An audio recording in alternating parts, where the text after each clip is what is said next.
when you finally decide on where you want to go and tour, if you're going to a community that's assisted living or memory care, a large community, I would recommend no more than two a day.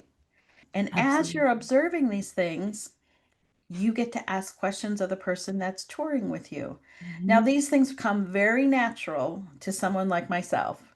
We're going to observe things and we're going to ask the questions that you may not have even thought of. Mhm. But all of these things are important in terms of you making as an informed decision as you can Yeah. to not have another move Yeah. for your loved one. There's a whole aspect of this touring piece that you as a consumer would very likely not know. And those are things about turnover of staff. Has the building recently been bought or sold? Yeah. How is the management? Have they been there for 10 years or 10 minutes?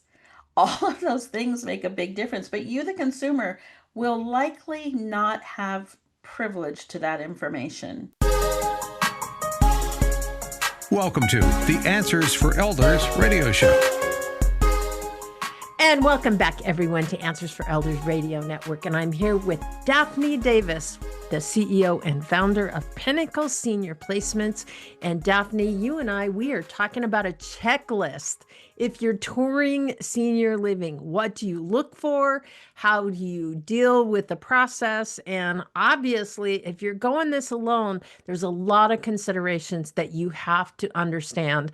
And obviously, working with a placement advisor makes it a lot easier. And so, Daphne, I am very glad to have this hour with you. I think a lot of people are looking. And in our first segment, we talked about kind of that 10,000-foot overview, but more as far as before we even get started, we have to have some sort of a starting base. And I think that's one of the things that you talked about with the assessment process, the financial budget Terry's situation.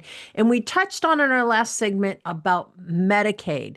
Now, explain, every state is different, a little bit different. But obviously there are some considerations that people should look at in that regard. Definitely. And it's important to know Medicaid because you don't know what may happen in the future in terms of care needs and how monies can be spent. Mm-hmm. My highest value is that one of my highest is that your estate has the biggest buying power possible. Mm-hmm. And so it's important to know if a community will convert to Medicaid ever and what the spend down is if they do. Spend Sure. down means you have to use your own private estate for funding before you can convert to Medicaid funding. And Mm-hmm. that can vary anywhere from, oh, well, you can find a building that might accept Medicaid on day one, but usually it's 2 to 5 years of a Mm-hmm. private pay for the spend down period. Yeah. They're from state to state. The laws are very different. Here in Washington, we have what's called a 5 year look back in terms of where has your estate been spent in the last five Mm-hmm. years. Mm-hmm. Know what that is for your particular state that you live in. When you're talking about the Medicaid, also, if that is something forefront for your family to plan for, be sure you know if it's limited to a number of beds in the building, that there's only a number of beds or apartments that Mm-hmm. are qualified or licensed for Right. Medicaid. And what do they do if those beds are full? Mm-hmm. So your mom or dad has an estate that can cover them for 2 years. They're very healthy. You think they're going to live longer than 2 years. You need to know specifically what will happen when Mm-hmm. they need to convert. Right. That's really, really important. Mm-hmm. So enough, I think, about finances right now. You can listen to the six-part series if you want to know more about Right. that. But when you finally decide on where you want to go and tour, I have a couple of thoughts about that. First of all, if you're going to a community that's assisted living or memory care, a large community, I would recommend no more than two a day.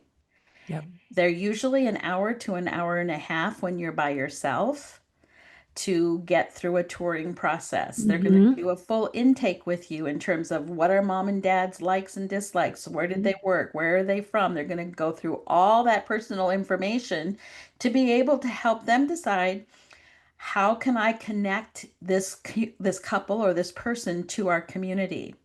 Then they're going to go through care needs And so it takes a little bit of time. It's not just going and looking at a building and saying, I want to see a one-bedroom apartment or Right. a studio. As you're touring through there in their community, they're going to have lots of different amenities. And some of those are going to be particular to your family, and some of them are not. This is a part of why it takes longer to tour if you're Yep. working by yourself. They have no idea what you are most interested in. So you're going through the tour, and as you're walking around, I would pay attention to the following things. Do you see people? What time of day is it? If you don't see people, I would ask them, so where is everybody? And they might say, well, we've got two buses that went to Mount Rainier, if you're in Washington anyway. Or Yeah. they might say, you know what, we just had lunch and everyone typically goes back to their room and takes a little bit of a nap and lets their food digest. But find out what's going on if you don't Right. see people. If you do see people around, I would pay very close attention to their demeanor. How do they look? Are they twinkling? Are they smiley? Are they talking to each other? And Mhm. along with Are that, their as you're walking clothes through, clean? Do yeah, some they, of that. there's all kinds of if they're in a situation where a wheelchair, they're sitting there, they may need advanced care. There's all kinds of things. How are they being attended to? Depending Which on the has type of variables though, community. Suzanne, because sometimes families don't choose to have help with Right. driving or they don't choose to have escorting. So you have to have a keen eye, and this is where a placement navigator would be able to ask the questions appropriately so that we didn't make wrong assumptions. Right. Because you don't want to do that either. Hmm. But the other piece that not only from resident to resident interaction or how lively the community is or if it's too noisy for your mom and dad, there's too much hubbub, whatever it is, also pay attention to, do the caregivers greet you? Does the Big person who's time. serving food and they're going walking across the hallway to the private dining room, do they greet you as they're bringing food? What was the interaction at the front desk? Hmm. These are all things that you get to, in a small amount of time, get a feel for the personality of the home. And as you're Absolutely. observing these things, you get to ask questions of the person that's touring with you. Now, Hmm. these things come very natural to someone like myself. We're going to observe things and we're going to ask the questions that you may not have even thought of. Hmm. But all of these things are important in terms of you making as an informed decision as you can Yeah. to not have another move Yeah. for your loved one. Yeah. And I think too, what you really hit on is, you don't even know what questions to ask.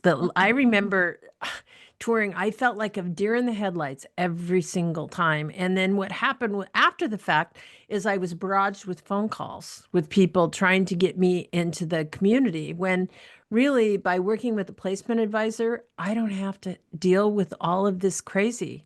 And that's the thing that is such a peace of mind to families is they're touring the community, they're looking, just working with the placement advisor, let your placement advisor ask the right questions because they've already met with you. They know what's most important.